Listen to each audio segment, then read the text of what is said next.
মা মা কিচ্ছু হবে না, এগুলো সব চক্রান্ত। তুমি থামো। এই যে তুমি শুনো, তোরা একটু বল না আমার সাথে সবাই আছে আম্মু, কিচ্ছু হবে না, এই সমস্যা নেই, আমরা আমার সাথে সব সাংবাদিক আছে। তুমি শুনো, কথাটা শুনো। কিচ্ছু না, এটা এই ছেলেটা পাগলামি করতেছে টাকার জন্য। মা তুমি ভয় পাও না, আব্বুর দিকে তোমার খেয়াল রাখতে হবে, তোমার চেয়ে আব্বুর অবস্থা খারাপ বেশি। মা মা এটা এই হাতে নিয়ে নাও। মা কিচ্ছু হইব না। মা মা বলেন থানায় আছি। মা আমি থানায় আইছি, থানায় এসে জিডি করছি। সকালে আমি আবার আদালতে যাবো। এই ছেলে কিচ্ছু করতে পারবো না, বারবার কিচ্ছু নাই। মা থামো। মা ঠিক মতো ভিডিও করো। হ্যাঁ মা ওইটা ধরো, বুমটা ধরো আপু, বুমটা। থানায় আছি। মা মানুষের কথা আগে না, তোমার মেয়ে আগে। তুমি জানো না তোমার মেয়ে কেমন।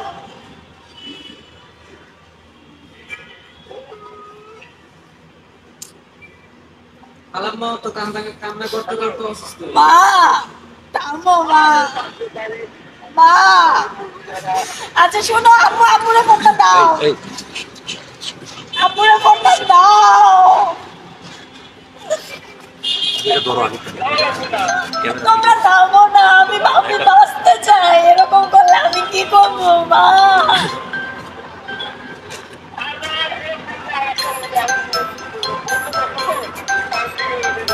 একটু এদিকে। তুমি আপুরে ফোনটা দাও। লঙে মা মা কিচ্ছু হয় নাই তো, একটু শান্ত হও। তোমরা এমন করলে আমি কি কেমনে বাঁচি? আমি তো তোমরা লেগে সব করি। আমি এত কষ্ট কাদের জন্য করি, তোমরাই তো আমার শক্তি। না তোমারটা নিয়ে নাও, শেষ। আচ্ছা প্রেশার ওষুধ খাও জায়গা মা।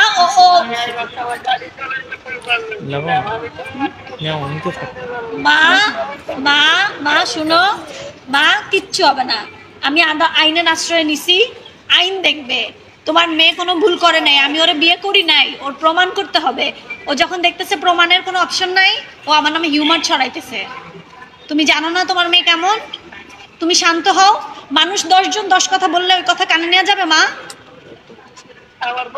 করে আমি দেখো তুমি কি করি।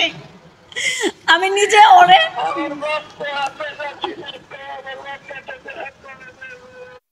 আমার যাত্রাবাড়ির বাসায় গিয়ে খুব ঝামেলা করছে গতকালকে। মহল্লার মানুষদের মানে অসুস্থ এবং এমন ভাবে ছড়াচ্ছে, সে শুনতেই তো পারলেন। আমার মা কাঁদতেছে যে আমি মানুষের কাছে মুখ দেখাইতে পারতেছি না। বাসায় গিয়ে আমার মাকে হুমকি ধামকি দিয়ে আমার অসুস্থ বাবার সামনে ক্যামেরা ধরছে, আমার মার সামনে জোর করে ক্যামেরা ধরছে, বলছে মাই টিভি সাংবাদিক। এটা কেমন সাংবাদিক? আমি তো ভাবেও এটা প্রমাণ আমার অসুস্থ বাবা মাকে হেনস্থা করার, মানহানি করার। এই যে প্রভাবটা আমার বাবা মার উপরে পড়তেছে, শুনলেন আপনারা কণ্ঠ? এটা কি বাড়ানো কণ্ঠ?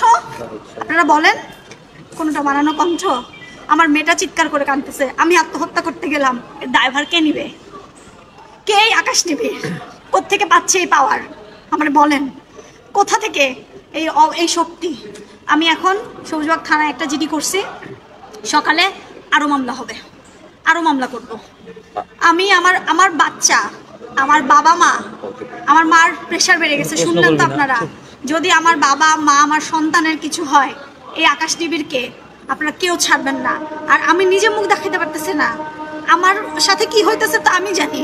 আমি অলরেডি মানসিকভাবে অসুস্থ হয়ে গেছি। আমার বাবা মা তো সমাজ নিয়ে, আমরা তো একটা সমাজ নিয়ে বসবাস করি, তাদের উপরে কি হইতেছে? আমার ছোট মেয়েটাকে নিয়ে তারা কি করতেছে? এটা কেমন সাংবাদিকতা? কোথায় সাংবাদিক নেতারা? এখন কেউ কথা বলতেছে না, কেউ আসতেছে না সামনে। ও এত সাহস কোত্থেকে পাচ্ছে? কার থেকে পাচ্ছে?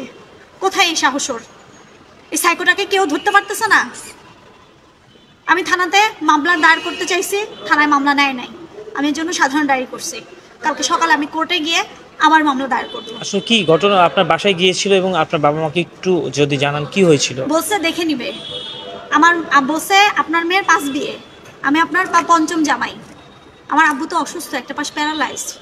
মানে অনেক বাজে বাজে কথাবার্তা, এবং গেছে কিভাবে দেয়াল টপকায়া, মানুষজন সাক্ষী আছে, মানুষজন বলছে যে খবরদার বর্ষার বাবা কিন্তু অসুস্থ, বর্ষার বাবা কিন্তু প্যারালাইজড, উনি কিন্তু ব্রেন স্ট্রোকের পেশেন্ট, ওনার কান পর্যন্ত যায়েন না, শুনে নাই। ওরা মাই টিভি সাংবাদিক পরিচয় দিয়ে 2-3 জন গিয়ে ঢুকছে, সেটার প্রমাণও আছে। তাই না? এখন থানায় কি করলেন আপনি? থানায় হচ্ছে আমার বাচ্চা কাচ্চার সিকিউরিটি, আমার ছেলে মেয়ের, ও এমন হইতে পারে আমার বাসায় ও ধুম করে ঢুকে যেতে পারে, আমার বাচ্চা কাচ্চার সিকিউরিটি আছে, ও আমার বাবা মার আছে। এখন যদি আমার বাবার প্রেশার 220 না 230 বললাম, এখন যদি আব্বুর কিছু হয়, আম্মুর কিছু হয়, লাইবিলিটি কে নিবে? এই লাইবিলিটি ওকে নিতে হবে। কয়টা বাজে এখন তো অনেক রাত, কয়টা বাজে গিয়েছিল? আপনি তো সংবাদ সম্মেলন করছেন 6টা 6:30টার পরে। আমি যখন সংবাদ সম্মেলন করছি সম্ভবত ওই জেটটা ধরেই গেছে। কয়টা দিকে গেছে টাইমটা? এবং ও কিন্তু একজনের কাছে বলছেও যে আমি দেখে নিব যে বর্ষা চৌধুরী কত দূর যায়, আমাকে 20 লক্ষ টাকা মিনিমাম না দেওয়া পর্যন্ত আমি এই মানে আমি থামবো না, মানে ও থামবে না, ওর মূল টার্গেট টাকা। কিন্তু আমি তো নাছরবান্দা, আমি তো ছাড়বো না। কিন্তু সমাজে এই যে আমার মা চিৎকার করে কাঁদতেছে, যেই মা আমার কখনো ফেস দেখায় নাই, সেই মাকে, মায়ের ছবি পারমিশন ছাড়া, আপনারা পারবেন, আপনারা সাংবাদিক, আপনারা পারবেন পারমিশন ছাড়া কারো ছবি তুলতে? এই পারমিশন আছে? কিসের সাহসে করতেছে আমাকে বলেন? ঠিক আছে, থ্যাংক ইউ। আচ্ছা, বাবা মার কি অবস্থা? আপনার বাবা মার কি অবস্থা এখন? আব্বুর প্রেশারও হাই, আর আম্মু তো সেন্সলেস হয়ে গেছে, শুনছেনি, পানি ছিটা দিল, ই করলো, আম্মু সেন্সলেস হয়ে গেছে। আমি জানি না, কারণ তারা তো এখন ওই বাসায়। এখন আমার ভাইকে, 2 ভাইকে পাঠাচ্ছি, গিয়ে দেখি কি অবস্থা। আপনি আরেকটা কথা বলেছেন যে আপনাকে নিয়ে আপনার আম্মু টেনশনে আছে, কান্না করছে দেখলাম। হ্যাঁ, আমরা দেখেছি। পরবর্তীতে আপনার কি থাকবে? আমি কাল সকালে, এখন যেহেতু এখানে মামলা নেয় নাই, থানায় মামলা নেয় নাই, কোর্টে মামলা চলে যাবে, আমার আইনানুগ ব্যবস্থা আমি নিব।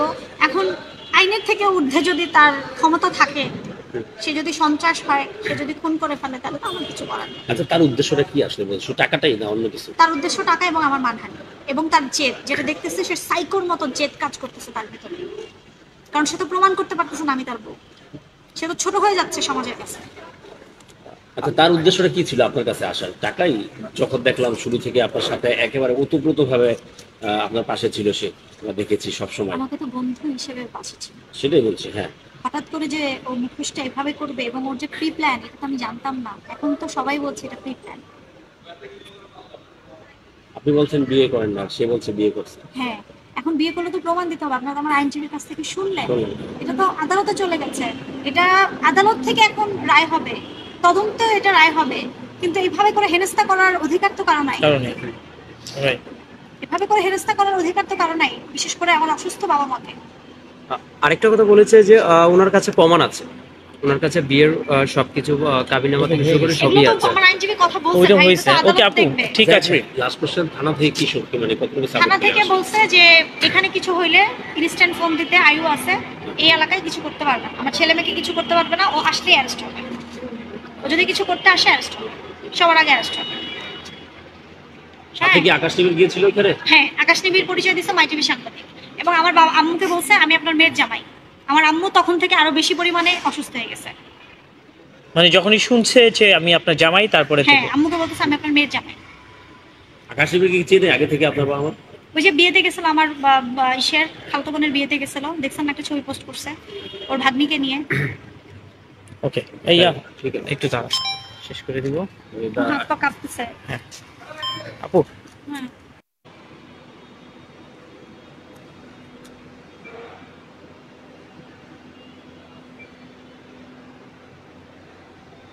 ভাই ফোন ধরতেছে, আমি বাসায় যাই, গিয়ে ওদেরকে পাঠাই। আপু ওকে ডান। হ্যাঁ আপু উঠো।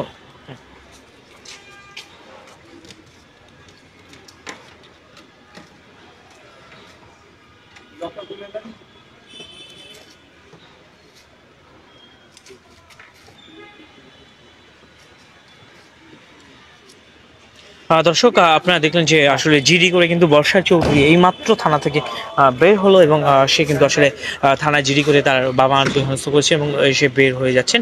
থানায় কিন্তু মাত্র জিডি করলো।